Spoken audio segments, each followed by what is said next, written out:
Greetings everyone, my name is KS Deepak and I welcome you all in the Shield IAS episode of the Hindus News Analysis. So चलिए देखते हैं कौन से articles हैं जो कि आज हम लोग डिस्कस करने वाले हैं. So the first article is on UNSC. So यहाँ पर UNSC में जो इशू है उसे जंप करने से पहले समझेंगे कि UNSC है क्या बॉडी है UNSC में, कितने मेंबर्स हैं, परमानेंट मेंबर्स कौन से हैं, नॉन परमानेंट मेंबर्स कौन से हैं, परमानेंट मेंबर्स के पास ऐसा क्या पावर है जो कि नॉन परमानेंट मेंबर्स के पास नहीं है, और ये जो यूनिलैटरल पावर है इसके पास, इसके कारण परमानेंट मेंबर्स ने क्या क्या इश्यूज हैं, UNSC में क्या क्या फ्लॉज है, और उसके बाद समझेंगे जिसके ऊपर ये आर्टिकल है, that is India's permanent membership या इंडिया का वीटो पावर. सो उसे कहीं ना कहीं सपोर्ट में भी देखेंगे कि इंडिया का परमानेंट मेंबरशिप के क्या सपोर्ट में क्या पॉइंट्स हैं और अगेंस्ट में क्या पॉइंट्स हैं. सो दैट वे एक जो मल्टीलैटरल एस्पेक्ट्स है that we will be discussing in our first aspect. Second aspect is related to three aspects. The first is the Popular Front of India. Popular Front of India क्या है? Popular Front of India के against जो investigation agency जो operate कर रहा है that is the NIA. So NIA के ऊपर भी बात करेंगे, एज वेल एज NIA जो चार्जेस लेवी कर रहे हैं पॉपुलर फ्रंट ऑफ इंडिया के ऊपर that is related to UAPA, unlawful activities prevention act. So यहाँ पर तीनों एस्पेक्ट्स में बात करेंगे. PFI क्या है, क्या ऑर्गेनाइजेशन है, क्या मैंडेट है उसका, NIA क्या है, NIA का क्या मैंडेट है, NIA अमेंडमेंट एक्ट 2019 में उसका जो जुरिडिक्शन है वो कैसे ब्रॉडन किया गया, एज वेल एज सिमिलरली हम लोग UAPA पे बात करेंगे. UAPA का ओरिजिनल एक्ट क्या है, क्या क्या मैंडेट है, क्या पावर्स हैं, क्या इश्यूज हैं, all those aspects will be covering in our second article. The third article is related to attorney general. So यहाँ पर बात करेंगे अटॉर्नी जनरल होते कौन हैं, उनके पास क्या क्या प्रिविलेजेस हैं, किसके पार्ट हैं वो, क्या क्या इश्यूज हैं अटॉर्नी जनरल के पावर्स पे, एज वेल एज की एलिजिबिलिटी क्राइटेरियाज क्या है, कैसे आप रिमूव कर सकते हो. All those aspects will be discussing in our third article. The fourth article is related to Bhopal gas tragedy. So Bhopal gas tragedy जो है जो कि बैक 1984 में हुआ वो अभी भी होन करता है इंडियंस को. सो वहाँ पर हम लोग समझने की कोशिश करेंगे कि भोपाल गैस ट्रेजेडी है क्या, किसके कारण भोपाल गैस ट्रेजेडी हुआ, और इतना जो ग्रूसम एक्ट हुआ था इसके कारण इंडिया ने क्या सीखा, the lessons learn. So all this aspects will be in our fourth article. The fifth article is one of the aspects related to the impact of digitization of trade. So यहाँ पर जो horizon है उसे हम लोग broaden करेंगे, उसे समझने की कोशिश करेंगे जो digitization है ट्रेड का उसके कारण क्या क्या issues हुए हैं, क्या क्या impacts थे और क्या क्या steps लिए गए हैं. So all these aspects would be covering in our fifth article, and as usual the sixth one is on the quiz of the day. So let's start with the first one, that is on the UNSC. अब जो UNSC जैसे मैंने कहा UNSC vote में ये जो issue है इसे समझने से पहले यू नीड टू अंडरस्टैंड कि UNSC का कंपोजिशन क्या है, and all those aspects I have already discussed in our 24 September video, but again let me give you an broad overview. So जो UNSC है वो एक मोस्ट इंपॉर्टेंट ऑर्गन है United Nations का, और यहाँ पर ऑल टुगेदर 15 मेंबर्स हैं. ये 15 मेंबर्स में से 10 मेंबर्स जो हैं वो नॉन परमानेंट हैं और जो 5 मेंबर्स हैं वो परमानेंट हैं. 5 मेंबर्स में जिसे हम लोग कहते हैं P5 कंट्रीज, उनके पास एक स्पेशल पावर है जिसे हम लोग कहते हैं वीटो. और ये जो पावर्स हैं ये परमानेंट मेंबर्स कौन से हैं, China, France, UK, Russia and US. और ये पांचों के पास क्योंकि वीटो पावर्स हैं इसके कारण UNSC में काफ़ी सारे इश्यूज हो रहे हैं. So the need for reforms in UNSC that also I have discuss कि UNSC में क्या जरूरत है. फर्स्ट कि यूनाइटेड नेशंस जो है वो एक लार्जर वर्ल्ड को रिप्रेजेंट करता है, but United nation security council में अगर आप देख रहे हो सिर्फ परमानेंट मेंबर्स जो है वो 5 हैं, और ये जो 5 है ये किसको रिप्रेजेंट करता है, ये उन कंट्रीज को रिप्रेजेंट कर रहे हैं जो कि कहीं ना कहीं वर्ल्ड पावर थे post world war 2 reality. So post world war 2 के जो टाइम है वहां पर ये कंट्रीज कहीं ना कहीं एक ह्यूज स्टेक रखते थे, एक वर्ल्ड पावर थे. बट एज ऑफ नाउ काफी सारे और कंट्रीज हैं जो कि आगे आए हैं, for example India, but India यहाँ पे परमानेंट मेंबर्स में नहीं है. ऐसे ही that is the next issue कि इसके कारण क्या हो रहा है कि ये जो करंट कंपोजिशन है वो आपका जो प्रेजेंट कंटेम्प्रेरी वर्ल्ड है उसमें जो मल्टीलैटरल जो एस्पेक्ट्स है, मल्टीलैटरलिज्म वो कहीं ना कहीं प्रमोट नहीं कर रहा, जो आपकी मल्टीपोलैरिटी जो है वर्ल्ड में वो कहीं ना कहीं शोकेस नहीं करता. सो that is the next issue. Third issue इसकी यहाँ पर जो कंट्रीज है, फॉर एग्जांपल ईस्ट एशिया के कोई कंट्रीज नहीं है, साउथ अमेरिका के कंट्रीज नहीं है, अफ्रीकन कंट्रीज नहीं है, that is the another issue. Along with that इसके साथ साथ मिसयूज ऑफ वीटो पावर और लैक ऑफ ग्लोबल गवर्नेंस तो है ही, जहां पर वीटो पावर ये कंट्रीज ग्लोबल गवर्नेंस के लिए नहीं बट अपने नेशनलिस्ट जो प्रेफरेंसेस है उसे प्रमोट करने के लिए करते हैं. सो ग्लोबल गवर्नेंस जो है वो एक सेकेंडरी एम हो गया है, बट जो नेशनलिस्ट एम है वो प्राइमरी हो गया, जबकि वीटो उल्टे के लिए थे. Veto was particularly to have to promote global governance और नेशनलिस्ट प्रेफरेंसेस को सेकेंड रखना था, बट अभी क्या हुआ है नेशनल प्रेफरेंसेस प्राइमरी हो गए और ग्लोबल गवर्नेंस सेकेंडरी. सो ये कुछ इश्यूज थे जो कि UNSC में है. इसके कारण वन ऑफ द रिफॉर्म्स जो कि इंडिया कहते हैं that is the permanent membership of India, जिसके ऊपर आज का आर्टिकल बेस है। एंड यहाँ पर क्या क्या पॉइंट्स है, इंडिया ने कैसे जो अपना कैंडिडेचर है उसे क्रेडिबल बनाया है ओवर द ईयर्स, और इसके अगेंस्ट में क्या क्या पॉइंट्स हैं, जहां पर G4 grouping as well as इसके जो अगेंस्ट में जो ग्रुप्स है जिसे हम लोग कहते हैं कॉफी क्लब या यूनाइटिंग फॉर कॉन्सेंसस, उस पर क्या क्या एस्पेक्ट्स है, all this aspects are discuss in our 24 September video. So please refer to the video here so that you have a very good understanding of this topic. इस topic का हर एक जो aspect है that I have covered in our yesterday's video. So with that, now let's move to our next article that is on PFI, NIA as well as UAPA. So let's start with NIA. So NIA क्या है? NIA is the National Investigation Agency. और NIA के ऊपर I have already discussed in 6 September. But again, let me revise you some of the aspects. So NIA क्या है? NIA is a Central Counter Terrorism Agency. Counter terrorism के लिए बनाया गया था, और ये किसके अंदर ऑपरेट करता है? It is operating under the MHA, that is the ministry of home affairs, government of India. Second, इसका जरूरत कब महसूस हुआ? इसका जरूरत महसूस हुआ आफ्टर द 2008 अटैक, जहां पर पूरा इंडिया, सिर्फ मुंबई नहीं पूरा इंडिया कहीं ना कहीं रोया था, इंडिया ब्लीड किया था. वहां पर 2008 अटैक के बाद महसूस हुआ कि हम लोग को एक ऑर्गेनाइजेशन चाहिए, एक एजेंसी चाहिए जो कि पर्टिकुलरली काउंटर टेररिज्म पे काम करता हो. So that is how NIA came into being. So NIA जो है, NIA can investigate terror cases across the country. Please remember, across the country. और यहाँ पर they do not need to take permission from the states. States से permission लेने की जरूरत नहीं है. वो अगर कोई स्टेट में अगर कोई टेरर इश्यूज होते हैं तो वहाँ पर स्टेट्स के परमिशन के बिना ही वो ऑपरेट कर सकते हैं, वो वहाँ पर इन्वेस्टिगेट कर सकते हैं. और इसीलिए काफ़ी क्रिटिक्स कहते हैं कि ये जो आपका जो कोऑपरेटिव फेडरलिज्म है उसे कहीं ना कहीं वीकन करता है, क्योंकि ये जो पावर्स हैं ये किसके पास हैं? यूनियन गवर्नमेंट के पास हैं. सो नाउ लेट्स सी कि क्या क्या है jurisdiction.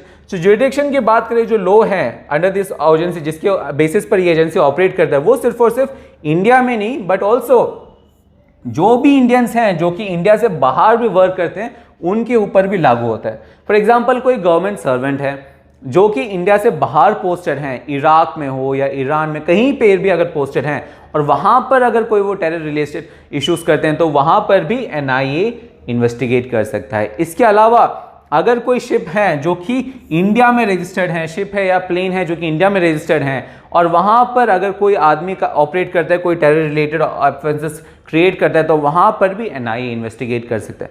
So you see how broaden this jurisdiction is. जो ज्यूरिडिक्शन है वो काफी वाइडन है, आप सिर्फ इंडिया में नहीं बट इंडिया के बाहर भी ऑपरेट कर सकते हो. और इसीलिए it is having various regional offices. Regional offices काफी सारे हैं ताकि वो अच्छी तरीके से ऑपरेट कर पाए. As of now we are having 8 regional offices, और उसकी जो हेडक्वार्टर है that is in New Delhi.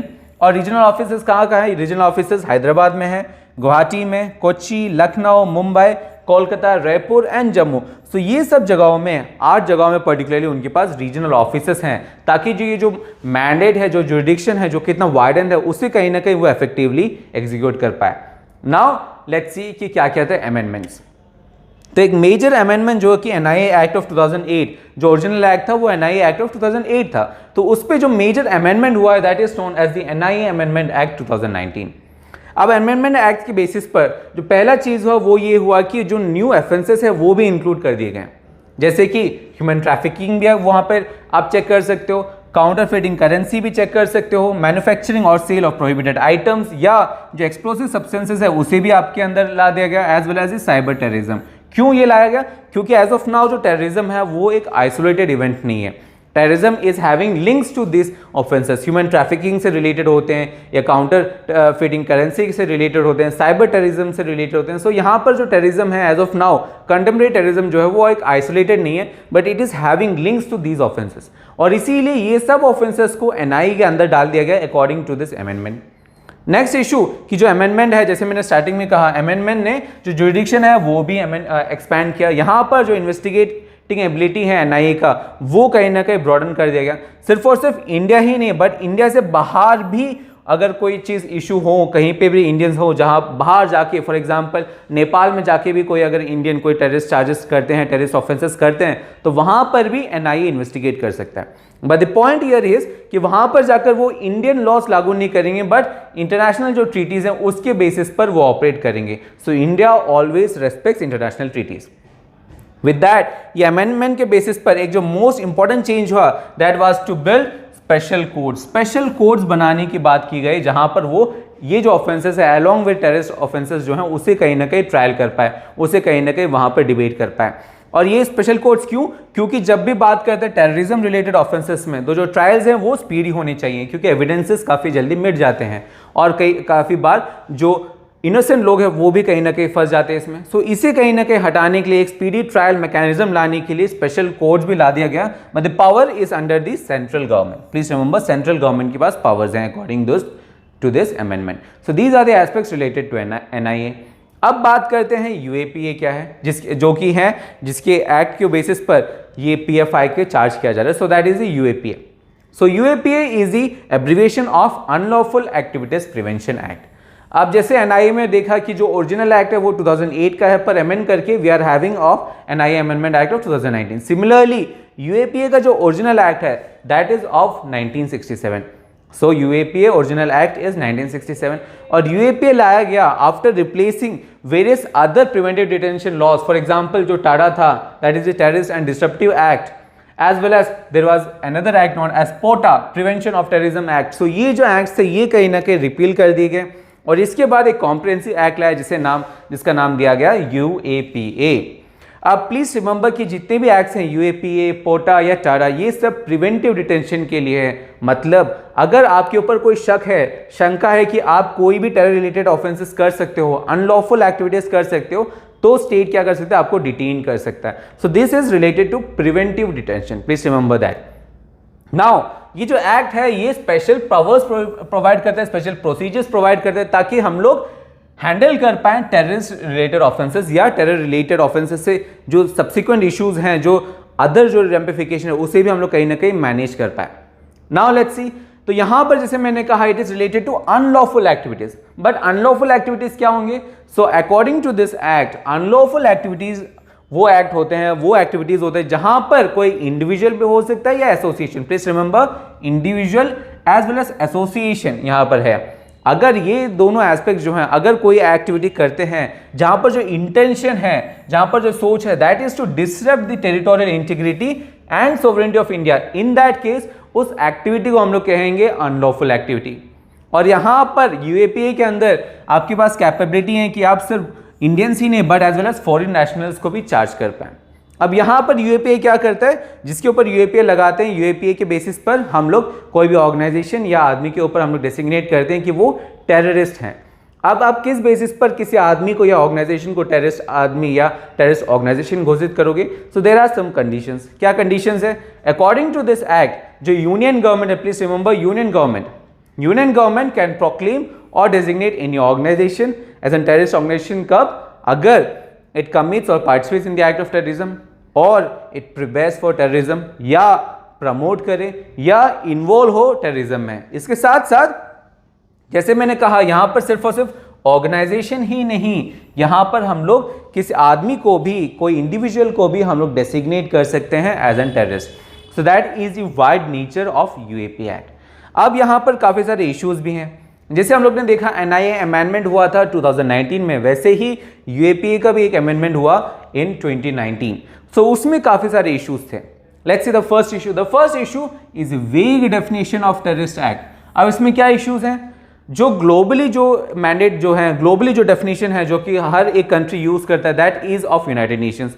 अब यूनाइटेड नेशंस भी कोई एक एक्ट को टेररिस्ट एक्ट घोषित करता है, बट वहां पर काफी सारे कंडीशंस हैं और उनका कंडीशंस और हमारे कंडीशंस मिलते नहीं है। लेट्स सी उनके कंडीशंस में क्या क्या है। सो वहां पर अगर आपको कोई ऑफेंस है जिसको आपको टेररिस्ट एक्ट घोषित करना है तो वहां पर 3 एलिमेंट्स हैं, 3 एलिमेंट्स होने की जरूरत है। फर्स्ट एलिमेंट कि जो जरिया है, जो मीन्स है दैट शुड बी डेडली, वो डेडली होना चाहिए।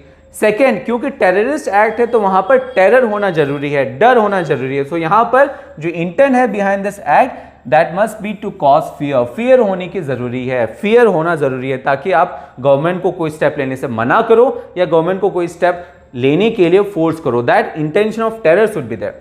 थर्ड इशू, इसकी जो एम है, जो मकसद है that is to further an ideological goal. So एक आइडियोलॉजी होनी चाहिए उसके पीछे। सो ये 3 बेसिस, ये 3 एस्पेक्ट्स के बेसिस पर आप कोई भी एक्ट को टेररिस्ट एक्ट घोषित करते हो according to United Nation. But हमारे यूएपीए में it is not like that. हमारे यूएपीए में you could be charged, an act could be charged as a terrorist act or you could be designated as a terrorist person if even if you cause damage to any property, damage cause करो या injuries cause करो 20% या death cause करो। तो यहाँ पर आप देख रहे हो जो एम्बिट है वो काफ़ी एम्बिगुअस है, जो डेफिनेशन है वो एम्बिगुअस है और ओवरबोर्ड है। सो इसके कारण काफ़ी सारे इश्यूज हैं। सो यहाँ पर एक तो आप चार्जेस में काफ़ी डेफिनेशन में सब घुसा दियो, टेररिज्म के डेफिनेशन में काफ़ी सारे एस्पेक्ट्स हैं, it is quite ambiguous. At the same time there is another issue is that denial of bail. So एक पावर है कि स्टेट क्या कर सकता है, स्टेट कोई भी इश्यूज को, फॉर एग्जांपल डैमेज भी अगर कर रहे हो तो वहां पर जो एक्ट है उसको टेररिस्ट एक्ट घोषित कर सकता है। और अगर आपके पास चार्ज हुआ, अगर आप चार्ज किए गए हो यूएपीए के थ्रू, देन आपको बेल मिलना भी मुश्किल है, क्योंकि यहां पर बेल में क्या होता है, there is a specific section जो कि है सेक्शन 43D5। इसके बेसिस पर यह कहा गया है कि जो भी पर्सन है जो कि जिसके ऊपर चार्ज किए गए हैं यूएपीए, उनको अगर कोई रीजनेबल ग्राउंड्स हैं, जहां पर पुलिस, कौन है रीजनेबल ग्राउंड्स, कौन मेंशन करेगा, पुलिस। अगर पुलिस को लगता है कि आपके ऊपर चार्जेस जो लगाए गए हैं वो सच हैं, it is prima facie true, then वो बेल नहीं देते हैं। सो यहां पर जो बेल मिलना है it is near to impossible. So एक जगह पे आपके जो भी एक्ट्स हैं उसे आप, जो वाइडन है, जो डेफिनेशन है उसे आप वाइड कर रहे हो, दूसरी जगह पे अगर आपके ऊपर लगाया भी जाता है चार्जशीट यूएपीए का, देन आपको बेल मिलना भी मुश्किल है। सो इसके कारण काफ़ी सारे क्रिटिक्स कहते हैं कि ये एक स्टेट ओवररीच है। आपके पास जो एग्जीक्यूटिव है उसके पास एक यूनिलैटरल पावर्स हैं और जवाबदेही नहीं है, वहाँ पर दिस अकाउंटेबिलिटी नहीं है, और इसके कारण काफ़ी सारे इश्यूज हैं। यहाँ पर क्या कह रहे हैं कि स्टेट ओवररीच है, क्यों? क्योंकि यहाँ पर जो डेफिनेशन है इट इज़ वाइड एम्बिगुअस। यहाँ पर है words like for example likely to threaten, likely to strike terror. So ये जो लाइकनेस है वो कौन प्रूव करेगा? पुलिस। और यहां पर अगर पुलिस चार्ज भी करेगा, police as well as prove भी करेगा, और बेल भी मिलना मुश्किल है। सो इसके पास जो एग्जीक्यूटिव है, जो स्टेट है, उसके पास काफी सारे ओवर पावर्स हैं, particularly with respect to UAPA. So ये हैं कुछ issues related to the amendment of UAPA. With that अब देखते हैं पीएफआई क्या है। फर्स्ट ऑफ ऑल प्लीज समझें कि पीएफआई क्यों न्यूज में है। सो पीएफआई में न्यूज में आने का जो कारण है that was a nation wide search, एक लार्जेस्ट एवर सर्च कहीं ना कहीं एनआईए ने किया था। पर्टिकुलरली क्या कर रहे थे वो ओवर 10 स्टेट्स में जो एक्सपैंड हो के उन्होंने क्या किया, लार्जेस्ट एवर सर्च ऑपरेशन किया था। और यहां पर मोर देन 100 जो पीपल हैं जो कि पीएफआई से लिंक्ड है, उन्हें कहीं ना कहीं अरेस्ट किया था, और इसीलिए पीएफआई वापस मीडिया अटेंशन पा रहा है। सो देखते हैं कि पीएफआई क्या है organisation. So PFI is an organisation जो कि क्रिएट हुआ था वे बैक इन 2007, और 2007 में क्रिएट होने के लिए कैसे क्रिएट हुआ, it was an amalgamation of 3 organisations जो कि साउथ इंडिया में ऑपरेट करते थे। The first organisation is of Kerala, जिसका नाम है national democratic front in Kerala. Second is from Karnataka, known as the Karnataka forum for dignity, and third is of Tamil Nadu, that is the Manitha Neethi Pasarai इन तमिलनाडु। सो इन तीनों organisations को मर्ज कर अमेलगमेट कर क्या बना, पीएफआई बैक इन 2007। अब पीएफआई से पहले सेम आइडियोलॉजी रखने वाले एक और ऑर्गेनाइजेशन था जिसका नाम था SIMI, that is the students Islamic movement of India. अब सिमी जो है, according to official sources, according to the government, SIMI जो है it is proscribed, it is banned under the unlawful activities prevention act. So UAPA के अंदर सिमी इज बैंड। उनका कहना यह है कि SIMI is an Islamic fundamentalist organisation जिसका मकसद है it advocates the liberalization of India by converting it to an Islamic land. So that is the take of the government. और सिमी को बैन कर दिया गया, सिमी को प्रोस्क्राइब कर दिया गया अंडर द यूएपीए, और इसको प्रोस्क्राइब करने के बाद क्या ऑर्गेनाइजेशन बना, पीएफआई। अब क्योंकि पीएफआई का अपना आइडियोलॉजी है, अपना एम है, उसे कहीं ना कहीं प्रोपेगेट करने के लिए एक पॉलिटिकल पार्टी भी है। That party is known as the social democratic party of India, सिडबी। और सिडबी जो है that is related to PFI, और सिडबी का फॉर्मेशन हुआ था 2009 में, और इनका जो मकसद है दैट इज पर्टिकुलरली एम जो है that is to take political issues of Muslims, Dalits and other marginalised community. That is the ostensible aim और the mandate of this SIDBI. अब ये जो पीएफआई है ये न्यूज़ में अभी से नहीं है, काफ़ी पहले से हैं। पीएफआई ने पीएफआई के ऊपर काफ़ी सारे एलिगेशंस थे जो कि पर्टिकुलरली केरला और जो सदर्न कंट्रीज में और सदर जो नेशंस हैं, सदर्न जो स्टेट्स हैं उसके ऊपर लेवी किए गए हैं। फॉर एग्जांपल काफ़ी सारे मर्डर केसेस हैं, काफ़ी सारे राइट्स जो हैं, दंगे फसाद उनके ऊपर हैं। तो काफ़ी सारे एलिगेशन जो है वो पीएफआई के ऊपर लगाए जा चुके हैं। बट जो रिसेंट जो न्यूज़ है that is because of this largest ever search operation जो कि एनआईए ने किया। With this please let me again cautiously warn you, please don't go into the details of PFI. That is not something that UPSC would be interested in. The basic aspects is more than enough. So this is more than enough for your UPSC preparation. With that, now let's move to our next aspect, that is on the Attorney General. अब attorney general के जितने भी issues हैं that I already discussed in our 10th August video, जहां पर जितने भी UPSC के लिए इंपॉर्टेंट है, particularly with respect to Indian polity, कि अटर्नी जनरल क्या है, वो किसके पार्ट हैं, वो कॉन्स्टिट्यूशन में कौन सा आर्टिकल है जो कि अटर्नी जनरल को मैंडेट करता है, उनके पास क्या क्या पावर्स हैं, उनके पास क्या क्या प्रिविलेजेस हैं, उनका एलिजिबिलिटी क्राइटेरिया क्या है, उन्हें कैसे आप रिमूव कर सकते हो. All this aspects I have discussed in the 10th August video. So please refer to the video here so that you have a very good understanding of this topic. With that, now let's move to our next topic, that is on the Bhopal gas tragedy. अब Bhopal gas tragedy हर एक Indian के दिल में है, but still let's see कि क्या क्या basics थे भोपाल गैस ट्रेजेडी और क्या क्या हम लोग ने सीखा. सो भोपाल गैस ट्रेजेडी जो था वो हुआ था, it occurred in 2 December 1984, way back 1984, और ये एक गैस लीक ट्रेजेडी था. और जो ऑर्गेनाइजेशन जो कि भोपाल गैस ट्रेजेडी कॉज किया, that organisations name is union Carbide India limited, UCIL. अब जैसे आपको पता है यहाँ पर नाम में है कार्बाइड, दैट मीन्स ये जो प्लांट है ये पर्टिकुलरली एक पेस्टिसाइड प्लांट है, और ये एक पेस्टिसाइड बनाता था जिसका नाम है कार्बरिल, जिसकी वजह से उसका नाम भी था UCIL, Union Carbide India Limited. अब ये जो कार्बरिल है उसका जो chemical name is one naphthyl methylcarbamate. So that is the chemical name of carbaryl. अब ये जो कार्बरिल है, कार्बरिल को बनाने के काफ़ी सारे तरीके हैं. सबसे चीप जो तरीका है दैट इज यूजिंग MIC, जिसको कहते हैं मिथाइल आइसोसाइनेट. मिथाइल आइसोसाइनेट जो है वो एक इंटरमीडिएटरी है, दैट मीन्स आपको कार्बरिल बनाना है तो काफ़ी सारे तरीके हैं. वन ऑफ द वे जो कि सबसे कॉस्ट इफेक्टिव है दैट इज यूजिंग MIC. अब जो MIC है वो काफ़ी टॉक्सिक है, और 2 दिसंबर की रात को ये जो MIC है वो लीक हो गया था, and that is highly toxic. इसके कारण काफ़ी सारे कॉन्सिक्वेंसेस हैं. कॉन्सिक्वेंसेस एक आपके इमीडिएट कॉन्सिक्वेंसेस भी हुए और आपके लॉन्ग टर्म कॉन्सिक्वेंसेस भी हुए. इसमें जैसे मैंने कहा स्टार्टिंग में कि यहाँ पर इमीडिएट क्या है, अराउंड 4000 पीपल जो है उनका देहांत हो गया, एज वेल एज ये 4000 पीपल जो मर गए they were very that was blessed. इसके साथ साथ काफ़ी जो लोग हैं वो सफ़र कर रहे हैं एज ऑफ नाउ, जो लोग हैं जो कि कहीं ना कहीं इस गैस के कॉन्सिक्वेंसेस, इस गैस को सफ़र कर चुके हैं. इसके साथ साथ उनके जो जनरेशन है वो भी सफ़र करते आ रहे हैं because of this gas leak. So let's see, immediate consequences काफ़ी सारे थे. फॉर एग्जाम्पल ब्रीथलेसनेस हुआ, स्टमक पेन हुआ, आवर रेस्पिरेटरी सिस्टम में जो है उनको इरिटेशन हो गया. So these are some of the issues जो कि इमीडिएटली उन लोग को लगा.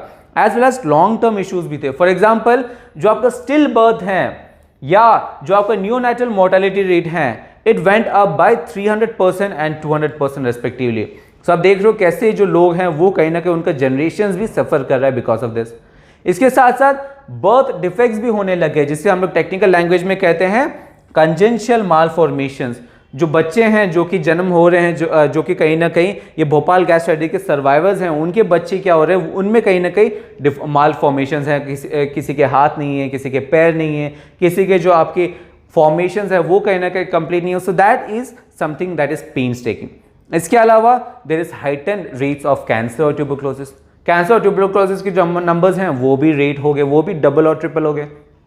इसके अलावा आई प्रॉब्लम्स हुए, उनको रेस्पिरेटरी ट्रैक में तो इश्यूज हुए, और ये सब के कारण काफ़ी सारे न्यूरोलॉजिकल और साइकोलॉजिकल ट्रॉमा भी उनको फेस करना पड़ा. इसके साथ साथ एज ऑफ नाउ अगर आप देखोगे कि कोविड के कारण वैसे ही काफ़ी सारे जो हेल्थ स्ट्रक्चर हैं, हेल्थ इंफ्रास्ट्रक्चर है, वो कहीं ना कहीं डिप्राइविंग स्टेट में था. कोविड के कारण जो भी डेथ्स हुए वहाँ पर जो सर्वाइवर्स जो कि भोपाल गैस ट्रेजेडी के सर्वाइवर्स थे, they were accounting to around 80% of कोविड-19 डेथ्स. क्यों? क्योंकि उनकी जो इम्यूनिटी थी, इम्यूनिटी सिस्टम काफ़ी वीक हो गया था. इसके कारण वो कोविड को भी कहीं ना कहीं चेक नहीं कर पाए and they died. So these are the consequences जो कि कहीं ना कहीं वहाँ के लोग और वहाँ के जो लोग हैं उसके जो फ्यूचर जनरेशन है वो सफ़र कर रहे हैं. अब देखते इतने दर्दनाक हिस्सा होने के बाद इंडिया ने क्या किया, व्हाट वर द स्टेप्स या लेसन्स दैट वी लर्न, क्या क्या सीखा हम लोग ने. So there are lot of steps जो हैं वो कहीं ना कहीं गवर्नमेंट ऑफ इंडिया ने लिए हैं, but some of the immediate steps जो कि गवर्नमेंट ऑफ इंडिया ने लिए हैं. The first step is of enacting the public liability insurance act of 1991, जहां पर ये मैंडेट किया गया कि हर एक इंडस्ट्री को क्या करना है, it has to have an insurance scheme. और जो इंश्योरेंस स्कीम है उसके जो प्रीमियम है वो कहीं ना कहीं जितने भी प्रीमियम होंगे वो कहीं ना कहीं जो पैसा जाएगा that would be going into an relief fund जिसका नाम था एनवायरमेंटल रिलीफ फंड, जो कि पर्टिकुलरली जो लोग हैं जो कि कंपेंसेशन हम लोग दे रहे हैं विक्टिम्स को जो कि भोपाल गैस ट्रेजेडी से रिलेटेड हैं, उन्हें कहीं ना कहीं हम लोग फंड प्रोवाइड करें, क्योंकि हेल्थ स्ट्रक्चर जो है वो वैसे ही कॉस्टली है और ये लोगों के पास काफ़ी सारे कॉन्सिक्वेंसेस हैं, काफ़ी सारे सफरिंग्स हैं और उन्हें कहीं ना कहीं हम लोग मिटिगेट कर पाएँ, जो इश्यूज़ है उसे कहीं ना कहीं मिटिगेट कर पाए, एक हेल्पिंग हैंड प्रोवाइड कर पाए, इसीलिए we have this environmental relief fund. इसके अलावा जो इंडस्ट्रीज हैं वहां पर भी काफ़ी सारे चेंजेस हुए। There were the most important aspect was of providing on site as well as off site planning. On site planning का क्या मतलब? ऑन साइट प्लानिंग का मतलब कि जो इंडस्ट्रीज हैं, इंडस्ट्रीज के अंदर जो आदमी लोग काम कर रहे हैं उनको पता हो कि वो क्या करें, अगर कोई इश्यूज हो, अगर कोई डिसास्टर हो तो वो कैसे एग्जीक्यूट करे, कहाँ पर वो भागे, कहाँ पर कैसे करें, किस आदमी के पास क्या रिस्पॉन्सिबिलिटी होना चाहिए। So this capacity building was done because of this on-site planning। इसके अलावा ऑफ साइट स्ट्रैटेजी भी था, जहां पर जो लोग हैं जो कि इंडस्ट्री के बाहर हैं वहां पर कहीं ना कहीं उनको पैनिक्स ना हो, वहां पर कहीं ना कहीं एक मिस इन्फॉर्मेशन ना फैले, इसीलिए ऑफ साइट स्ट्रैटेजी भी हम लोग ने डेवलप किया, जहां पर कॉन्शियसनेस जो है वो कहीं ना कहीं हम लोग डेवलप कर रहे हैं पब्लिक को, ताकि वो कहीं ना कहीं डरे ना, उनको पता हो कि कैसे एग्जीक्यूट करना है अगर कोई इश्यूज हो। So these were some of the measures. इसके अलावा काफी और मेजर्स है जो कि गवर्नमेंट ऑफ इंडिया ने लिए हैं, but these were some of the measures जो कि इमीडिएट फ्यूचर में उन्होंने लिए थे, particularly because of this Bhopal gas tragedy. With that now let's move to our next aspect, that is on the one of the aspect related to the impact of digitisation. Digitisation का जो impact है उसके ऊपर one of the consequences is the labour cost at. So हम लोग broaden करेंगे horizon को, because UPSC में आपको होराइजन ब्रॉडन करना है, you have to be multifaceted. So let's see कि क्या क्या इंपैक्ट्स थे because of the digitisation on trade. Trade में क्या क्या इंपैक्ट्स थे? So the first issue because of the digitisation is that जो स्केल था जिसपे हम लोग ऑपरेट कर रहे थे, जो स्कोप है और जो स्पीड है वो बढ़ गया है बिकॉज ऑफ डिजिटाइजेशन। इसके अलावा और क्या क्या बेनिफिट्स हैं? Second issue, second benefit is that it reduce the cost. जो कॉस्ट है वो कहीं ना कहीं रिड्यूस कर दिया गया है। किसका cost? To engage in the international trade. International trade के साथ एंगेज करने के जो कॉस्ट हैं वो रिड्यूस कर दिए गए हैं, और क्योंकि रिड्यूस कर दिए गए हैं और आपके पास डाटा है, आप डाटा कहीं ना कहीं शेयर कर सकते हो, इसकी वजह से जो कोऑर्डिनेशन है in this global value chains वो भी हम लोग ला पा रहे हैं बिकॉज ऑफ द डिजिटाइजेशन। इसके अलावा और क्या क्या है? इसमें जो फिल्म्स हैं वो कहीं ना कहीं न्यू प्रोडक्ट्स और सर्विसेज ला पा रहे हैं और वो ज़्यादा लोगों तक भी पहुंचा पा रहे हैं। फॉर एग्जांपल अमेजोन और फ्लिपकार्ट के थ्रू आप इंडिया के हर एक घर में प्रोडक्ट पहुंचा पा रहे हो। सो यहाँ पर जितने भी डिजिटली कनेक्टेड जो कस्टमर्स हैं वहां तक आप न्यू प्रोडक्ट्स और सर्विसेज पहुंचा पा रहे हो। इसके अलावा digitisation is also changing how we trade the goods. For example मान लो कि जो क्रॉस बॉर्डर जो ट्रेड है, क्रॉस बॉर्डर ट्रेड में जो पार्सल्स हैं वो कहीं ना कहीं उनके नंबर्स बढ़ गए हैं क्योंकि आप क्रॉस बॉर्डर ट्रेड हो रहे हो। फॉर एग्जाम्पल भूटान में कोई एंटिक कप है, अगर वो अमेजोन में है तो आप खरीद रहे हो। So this cross border trade is happening and that is happening at a very percentage rate. So that is something that you see according to this digitization. इसके अलावा और क्या क्या इश्यूज हैं? न्यू टेक्नोलॉजी और बिजनेस मॉडल्स हैं वो भी चेंज हो रहे हैं। जो डिफरेंसेस है गुड्स एंड सर्विसेज का वो कम हो रहे हैं। Late me give an example. मान लीजिए कि आपने एक स्मार्ट फ्रिज खरीदा, तो जो स्मार्ट फ्रिज आप खरीद रहे हो वो जो गुड है उसके साथ साथ काफ़ी सारे एम्बेडेड सर्विसेज भी हैं जो आपको मिलते हैं। तो जो गुड और सर्विसेज का जो लिंकेज है, जो आपके डिफरेंसेस है वो कहीं ना कहीं कम हो रहे हैं और जो रिलेशन है, जो लिंकेज है वो बढ़ रहे हैं। इसके अलावा मान लीजिए कि आपने कोई आर्टिकल बनाया, कोई भी आपने कोई सामान बनाया according to because of this 3D printing. 3D printing से आपने कोई सामान बनाया, मान लीजिए कि केटल बनाया या कुछ, जब आप यहाँ से भेज रहे हो so that would be considered as an design service. पर जिसके पास एंड यूजर के पास जब वो प्रोडक्ट जाता है वो कहीं ना कहीं उसे एज एन गुड यूज करते हैं। सो आप देख रहे हो कैसे क्रॉस बॉर्डर टेररिज्म में एक जो सर्विस था, डिजाइन सर्विस था, वो गुड में कन्वर्ट हुआ। एज वेल एज गुड्स के साथ साथ इंटीग्रेटेड सर्विस भी दिए जा रहे हैं in the example of smart fridge. सो आप देख रहे हो कैसे स्मार्ट फ्रिज और जो गुड्स एंड सर्विसेज के बीच में जो डिफरेंसेस हैं वो कहीं ना कहीं कम हो रहे हैं। And this is something new जो कि हम लोग देख रहे हैं because of digitisation. Also, it is increasing the rise of services जो कि international cross border trade में कहीं ना कहीं facilitate करते हैं। So these are some of the aspects that is happening because of digitization of trade. अब देखते हैं इसके कारण क्या क्या issues हो रहे हैं। So the first issue जो कि इसके कारण हो रहे हैं that is a cumbersome border procedures। जहां पर जो क्रॉस बॉर्डर जो ट्रेड है वो बढ़ रहे हैं, इसके कारण जो प्रोसीजर्स हैं, क्योंकि हर एक कंट्री के अपने अपने डिफरेंट रेगुलेशंस होते हैं और इसे कहीं ना कहीं कोप अप करने के लिए, इसे कहीं ना कहीं मैनेज करने के लिए जो प्रोसेस हैं, जो प्रोसीजर्स हैं, दैट इज क्यूम्बरसम, वो काफ़ी हेक्टिक हो रहा है। सेकेंड इशू, इसकी जो ट्रेड पॉलिसी है वो कहीं ना कहीं इश्यूज फेस कर रहे हैं। क्यों? क्योंकि हर एक कंट्री के जो रेगुलेशंस हैं या जो रिलेशंस हैं डाटा फ्लोज के, वो कहीं ना कहीं अपना ऑप्टिमाइजेबल नहीं है। फॉर एग्जांपल काफ़ी सारे कंट्रीज हैं, फॉर एग्जांपल इंडिया और Pakistan. For example let me take you about India and Pakistan. आपने कोई प्रोडक्ट वहाँ से आप खरीद रहे हो पाकिस्तान से, तो जो डाटा फ्लोज हैं वो कहीं ना कहीं मैकेनिज्म नहीं है, कोई रेगुलेटरी मैकेनिज्म नहीं है। इसके कारण जो ट्रेड पॉलिसीज है वो ऑप्टिमाइज नहीं कर पाते। Second issue is a lack of standardisation. अब जैसे मैंने कहा, काफ़ी कंट्रीज़ के डिफरेंट रेगुलेशंस हैं। डिफरेंट रेगुलेशंस के होने के कारण एक मिस अलाइनमेंट है, एक अलाइनमेंट नहीं, एक मिस अलाइनमेंट है। और मिस अलाइनमेंट होने के कारण आप क्या कर पा रहे हो, आप ऑप्टिमाइज नहीं कर पा रहे हो, और ऑप्टिमाइज नहीं करने के कारण the process is getting more cumbersome. और ये जो प्रोसेस है ये क्यूम्बरसम किसके लिए हो रहा है? This is particularly on the bureaucracy, क्योंकि आप ट्रांजैक्शंस को भी, जो उसका स्टेक है वो भी ब्यूरोक्रेसी को देखना पड़ेगा। जो रेगुलेशंस हैं, जो वेरिफिकेशंस है, वो भी कौन? ब्यूरोक्रेसी देखेगा। सो इसके कारण जो ब्यूरोक्रेसी के ऊपर जो प्रेशर है वो बढ़ रहा है। So these are some of the issues related to this digitisation of trade. With that clarity, now let's see the quiz of the day. The first question is related to pyrolysis and plasma gasification. Please try to attempt this question. The second one is related to the Cyrus chlorine and injection of sulfate aerosol. So ये जो दोनों questions है, it is related to environment. Please try to attempt this question. It's very straightforward questions और ये previous year questions है UPSC में जो पूछे जा चुके हैं. So please try to attempt these questions और ये जो दोनों questions हैं इनके answers along with the explanations would be provided in the form of PDF, जिसका जो लिंक है वो आपको वीडियो के डिस्क्रिप्शन में मिल जाएगा। As well as जो PPT है जिसके ऊपर हम लोगों ने डिस्कस किया, that also in the form of PDF you would get in our Telegram group. So if you haven't joined our Telegram group, please do join. और जो आपका लिंक है, जो PPT का जो लिंक है, that you would get in video's description. So I hope today's analysis was beneficial for you guys. We'll be working hard for you guys, but at the same time, work hard, study hard, but most importantly, stay safe. We'll be doing the same for you guys. See you tomorrow.